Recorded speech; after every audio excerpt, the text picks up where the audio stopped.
Degen Mints are back, but how do you know which ones will cook? NFT projects getting token airdrops, and what's the next move for Memeland? Ladies and gentlemen, welcome back to another Crypto Gorilla video, the #1 NFT YouTube channel in the whole galaxy. As usual, I am not a financial advisor. If you appreciate this content, would you kindly hit that subscribe button and let's jump right into it, starting off with the general markets, as things have been pretty rocky over the last week for crypto, which does affect NFTs as all of our JPEGs are priced in crypto. Now, we had a very bullish announcement out of the SEC announcing Project Crypto, which just as a headline, that should have been super bullish for our bags, and prices should have gone up. You would have expected them to go up. However, it was followed by a flurry of negative news, starting off with no rate cuts, which was expected, but the market really didn't like it. Then we had really high tariffs out of the US on a ton of countries. We had Trump deploying multiple nuclear submarines. People started fearing about war. But the real nail in the coffin were the revised job numbers, which came in like 85% down from where we thought they would be for the months of May and June. Now, the positives to this is that the September FOMC meeting, we are expected to get rate cuts. You could see it shot up to over 90%. The downside here is that meeting isn't happening for another 41 days. So we still have a whiles to wait. And I imagine that at a time we're maybe going to just keep chopping. If we get bad news, we are going to go down. However, on the plus side, this time around, we're getting the revised job numbers for July before the meeting happens. So if they come in bad, the Fed's pretty much going to have no choice to cut here, as their dual mandate, it's not only inflation, it's also the unemployment rate. So for me personally, nothing has changed. I am still buying crypto. I am still buying NFTs, but enough about macroeconomics. Let's talk about trading JPEGs for thousands of dollars, which have been doing really well. We are continuing to see brand new Degen Mints seemingly popping up out of nowhere perform really well, both for whitelisters and on the secondary market, which that is the perfect combination for NFTs. You don't want it to be only whitelisters who are able to make profit. They dump their bags at like a 4 or 5x, and everybody else buying in is taking a loss. You want these collections to continue getting a ton of volume and trending upwards, which is exactly what's happening. And these aren't the traditional collections where people were grinding whitelist for 2 months. A lot of these are popping up. People are paying attention to them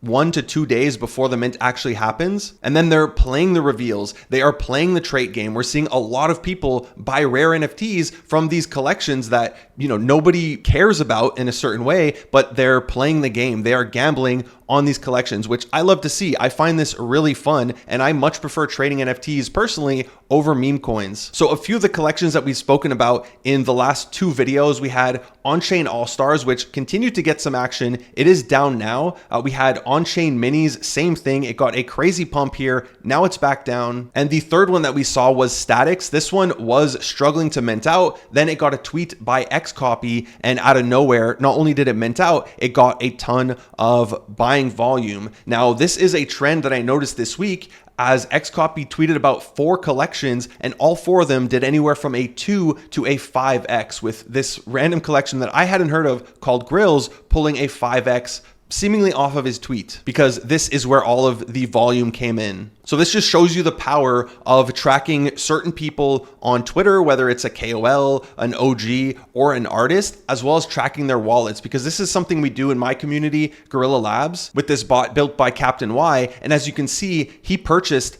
an hour before tweeting. So if you would have been paying attention to that purchase, you could have gotten a position in the collection. So if you want that wallet, I'll put it in the description down below. Not that it's guaranteed anything he buys or tweets about is going to go up, but considering the amount of power and attention he has, it's not a bad thing to track him. Now, as for this week's runner, we had Digital Slop, which a lot of people vibed with the artist. They really like the art. And this thing was a free mint, or it minted for $1, which is 0.0003 Ethereum, and it ran all the way to 0.02. So that's like a 70x return for minters. But like I said, you don't want it to only be profitable for minters. You want to see people getting in on the secondary market, which is exactly what happened. People were able to buy at 0.003, which which is a 10x from the mint price, but then it ran, and anybody who bought the bottom on the secondary market was able to get a 7x return on their money. And you could see all of these yellow dots here. These are people buying above floor. Typically, these are rare NFTs. And if we filter here by most rare, you could see a lot of these were going for some crazy prices. So why did this collection run and a ton of others that minted didn't do as well? I think there's a few reasons here. The main one being people really vibe with the art. This is like a unique comic book art style. I can't put my finger on what it is. It reminds me a little bit of like Charlie Brown or Tintin or one of those old school comic books. I think the second reason is the fact that a lot of people were able to get in at a very cheap price. They can sweep 10, 20 without it, being a massive risk. You're not spending $5,000 buying 4 NFTs. You get a really low entry. People are playing the reveal game and people are buying rares to gamble on this stuff. I saw a ton of people sharing these across all of the NFT discords I'm in. People were sharing what they got on Twitter, so they were excited about this, which again is a testament towards how much they like the art. However, I think a major factor that differentiates this from a couple other collections we're going to look at is the fact that it's on Ethereum, because this artist does have previous collections, but I believe 2 of them were on base. And there's another collection that I minted this week called Lil Bangers. This one's still minting, and I'm not telling you to go buy this. I'm not telling you it's going to go up. I believe it's currently under its mint price, if anything, but I minted something like 25 of these because I like them. I find they're good. They played the trait game well. They have like some cool clown faces and stuff. I even hit a few rares, but why didn't it do good? I think a main reason is because it's on base. I was sending this to a lot of my NFT friends and they all had the same reaction. Oh, it's on base. Not that base is a bad place to trade or have NFTs, but base is very unique in the sense that it needs to be base season for things to pop off, or you need Jesse, one of the founders of base, to be engaging or shilling your stuff. Now, the same thing happened with this one, Pepio, which this was supposed to be a stealth mint. They ended up tweeting out the mint date, so it wasn't like as exciting. It did end up being a 2x. I minted 10 of these. Unfortunately, I haven't flipped yet, and it's currently slightly under its mint price. So these were very cheap.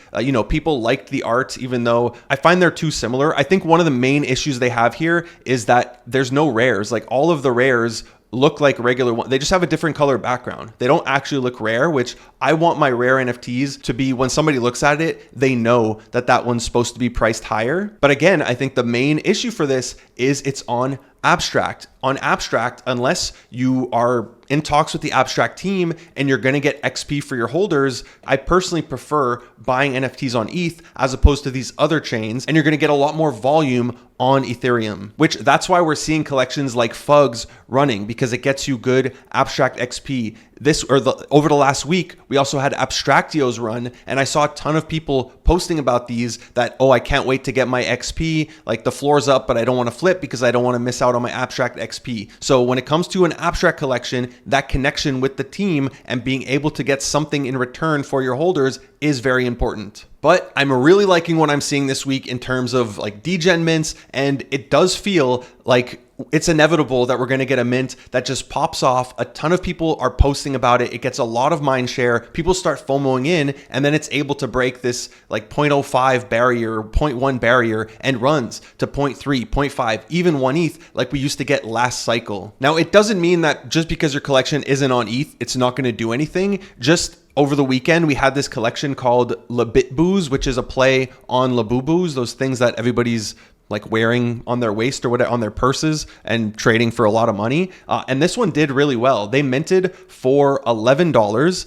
and they were trading as high as, I believe, $180 at the top. They did start to get fudded, which personally I didn't understand the FUD. I guess that person just didn't mint them and he was upset that they were potentially going to run. But if you hit a sub 1K inscription on these, because it's the new like BRC 2.0 or whatever, look, I don't know the Bitcoin stuff, but if you did hit a sub 1K inscription on these, they were trading OTC for $500. So that's like a 45x from the mint price. But even if you didn't, at the top here, this was like a 15x from the mint price. So these did really well on Bitcoin. And then even on Hype, we had these Hypaos mint for, I believe it was 0.069 Hype, and they went all the way to a little bit over 2 Hype. So a 3x return here if you minted these and flipped. Right now, they're still above their mint price, but they're sub 1 Hype. But Hype is definitely another place that I'm keeping an eye on. I am always checking the launchpad for upcoming mints,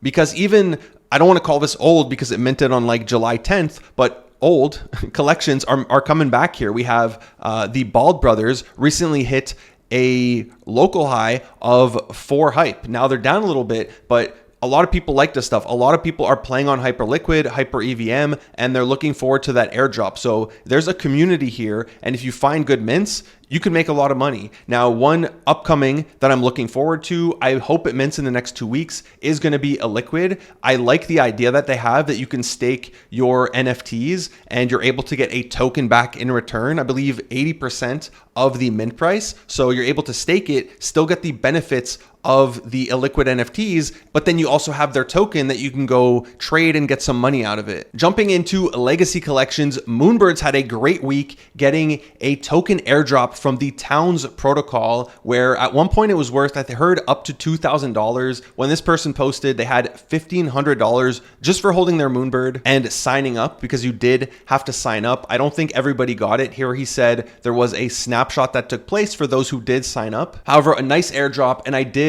end up picking a Moonbird up on this dip here. I have one so far. However, I'm looking for more exposure to Moonbirds. I think it's a great play this cycle with the new team and what they're doing. They're really following the pudgy playbook here with one airdrops, but then they're also focusing on IP, toys, merch, and all that. And that's not like throwing shade. They're very well connected with the pudgies team. They even helped pudgies along the way with some of the things that they do, because they have that connection to toys with Orange Cap Games, and the team behind it is very well versed in NFTs. So I know people have PTSD when it comes to Moonbirds. Believe me, I have that with a lot of collections, but I'm really bullish on this new team, and especially if they end up doing a token, which a lot of people are speculating about. I see these going as a conservative price, because it's not guaranteed they're going to go up at all. But my conservative target here is at least 5 ETH. But, you know, throughout this cycle, I can see them going to 8, even 10 ETH. Because if we look to Doodles, the first time they officially announced a token, they were ranging same prices as Moonbirds are right now, between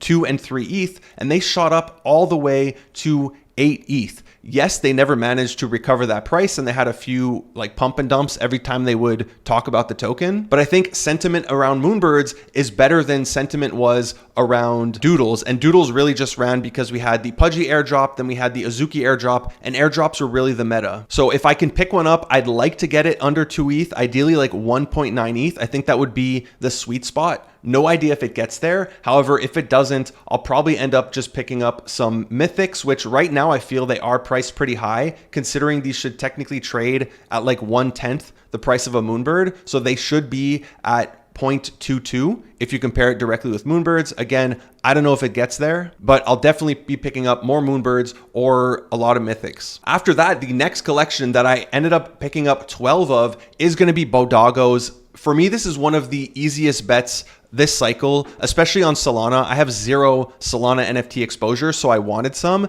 And with the team behind this, them all being docs, them having their podcast, and the connections they have, I think this is the perfect collection to go up this cycle and almost be the face of Solana NFTs. So I'm hoping from here they manage to break out above 5, because they've kind of been ranging, or they tried to do it 3 times or 2 previous times and failed. But if these do end up going down, especially if they go back below 3 Solana, I'm just going to double up my position. Like ideally I can get to 20 Bodoggos. Like I see these easily going to 10. And then if they do get 10, 12, the narrative is going to be they're going back to their all-time high, or they're going to break their previous all-time high, which if we check on CoinGecko is sub 17 Solana, which I think is very achievable with this team. And maybe even from there, they go a little bit higher. Now, another reason why I think they're going to continue to get attention is going to be from this tweet that somebody made saying, hey, Bodoggos are perfectly positioned to get some airdrops because of the team behind it. They can give you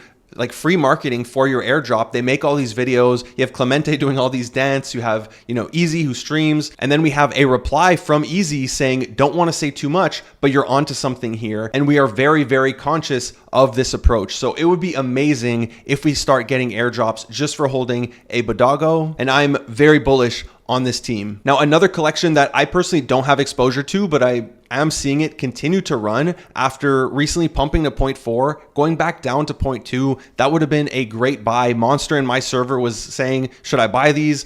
I hope he did. I don't think he did, but they are at 0.5. And I think a lot of people don't understand this, me included. Like, I'm not the most well-versed on this collection, but these are OG. These are from 2017, and you can see a lot of punks have been posting about them, like adding it to their PFP. So it's really being embraced by a lot of punk holders who are also OGs. So I think that's the main reason why these are running, and it's a very large collection at over 20,000 supply, especially with like the second, third, fourth, and fifth generations that they did. However, I also think there's a lot of dormant wallets here who maybe they lost their wallet, they stopped looking at NFTs because, like I said, the originals are from 2017. So I definitely wouldn't be shocked if we continue seeing some of these run. We have a rarer one here selling for 1 ETH. That's always a great sign. People are collecting these. So definitely another collection that I'm keeping an eye on. But moving on, I did want to talk about Memeland, which they had that pump from 0.4 all the way to 0.7. You could see they've pretty much retraced all of their gains, currently at a 0.4 floor. So what's the plan here?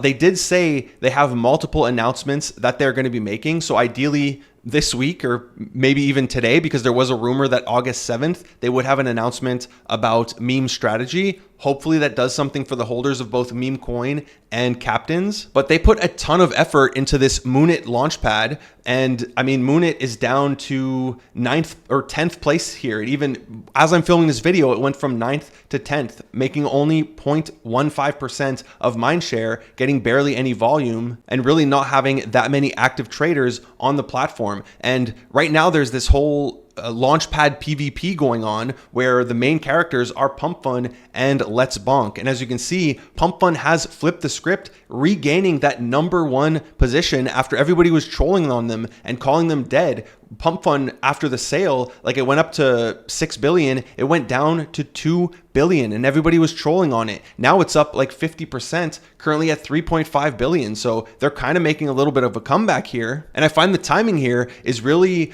peculiar, I can't say that word, because a lot of the bonk tokens started going down at the same time as pump started going up. Really around July 25th or 26th, you can see that Useless, a main meme coin out of the bonk launchpad, is down over 50%. We also have Graphite or GP that a lot of people were pushing, down from 212 million all the way to it went even lower, around 60 million, and same thing around July 26th. We also have, ironically, Memecoin, which is the meme coin of Memeland, but this one was again out of bonk and it went from 50 million, currently like this thing is down like crazy at 7 million. So the narrative not only shift for launchpads, but the tokens on those launchpads. And we have Troll, the most recent big runner out of pumpfun. You can see here it was launched on PumpSwap. This one went crazy, going from 14 million all the way to, it hit 200 million. And what's the date? It's July 26th. So there's this real, like this point in time where the pendulum shifted back into pumpfun's favor. So not to say that bonk is finished. Right now we have a runner happening as we speak. And this is really painful to look at because I dropped into my server at 1.4 million and I did not buy. Man, over a 10x had I bought. It went all the way to 18 million with this final boss. Like, I'm seeing this meme all over the timeline. A bunch of people are making art with it. And this one was launched through bonk. So there's obviously going to be runners, but all that to say, like, Moonit is just not in the conversation. So what's their plan here? Because they don't have any real runners. The biggest runner was Jugs, which is currently, how do I get a chart to open here? Which it went up to like 10 million and then just died out. Let's go here. It was pretty much just a pump and dump. Yeah, it went up to 10 million and just died out. And, you know, these coins really aren't getting volume. And I think one thing that I liked at first with the whole no dev narrative, right? There's nobody to rug the coin, is who's going to push the coin? Because let's be honest here. I get it. Like insiders, KOLs, everybody gets pissed, but a majority of the major runners that end up taking off, there's a team behind it. There's somebody who's going to be pushing it, somebody who's going to be creating content for it, getting exchange listings for the token. So without a dev, it's kind of Moonit or Memeland that has to take that role themselves and push these coins forward. So I don't know if they need to like manufacture their own runners, which, believe it or not, a lot of these platforms do. But if they want the tides to shift in their favor, they're going to have to do something. Now, last but not least, I did want to just address this Murakami story. I know a lot of people have been talking about clones because they've been getting some really weird price action with sweeps coming out of nowhere. There's a ton of rumors about acquisitions that are happening, which I've heard some really weird rumors. Personally, I did not find them bullish. If that person or those people buy CloneX, I don't think it's happening. They're down a little bit now, as I guess people are starting to forget about this, but we had a really weird one out of Murakami, which I don't even think it's him running the account. I think it's an agency that's posting this because he addresses himself in third person, like I Murakami, he's tagging himself and all. It's just really weird, but people really did not like this. This AI video was really weird too. I don't want to play it just to not get like copy strike, but it's not his voice. It's like an English voice and he's, you know, Japanese. Like it made no sense, this whole thing. And he's coming out to mint more NFTs, get more money. And here he says, at this point, it feels like I, Takashi Murakami, am the only one left in the art world still putting out NFTs. And this bothered a lot of people. One, people are calling him a grifter because he's part of, you know, the whole CloneX thing. He also made a lot of NFTs and kind of like disappeared from the space. But two, there's a ton of artists who are still here continuously putting out work, continuously trying to innovate in the art space. Like you have Sam Spratt putting on his game and doing all those masks, but a ton of artists who are just here and they love the space. So to say something like that, it's really off-putting. I don't know if it was the agency's idea to like, hey, how can we cause controversy? Let's say something controversial here to get on a lot of people's nerves. But I think, you know, D-Farmer got it right here. Like, hey, this is really out of touch. You made millions and you left several times already. So people are really not happy with this mint. I know they minted a lot still, so they still made some money, but I really didn't like seeing this because I'm a fan of Takashi. I'm a fan of his work, both in and outside of Web3. So I hope this is rectified, and I really did not like seeing this. But that does it for today's video. I hope you enjoyed it. If you did, give it a big thumbs up. It really helps my channel grow. If you haven't already done so, would you kindly hit that subscribe button, smash that bell notification. Thank you for watching another Crypto Gorilla video. Peace.